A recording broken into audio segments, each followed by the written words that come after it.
ఒకటి రెండు మూడు నాలుగుకు అర్థమేమిటో చెప్పనా? చెప్పుకో, త్వరగా చెప్పుకో.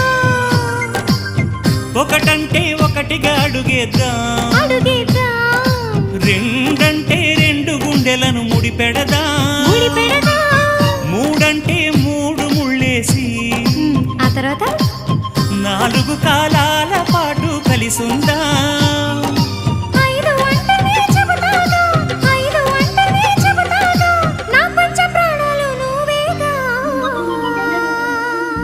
అమ్మావు ఇల్లు ఈగ చదివానాడు,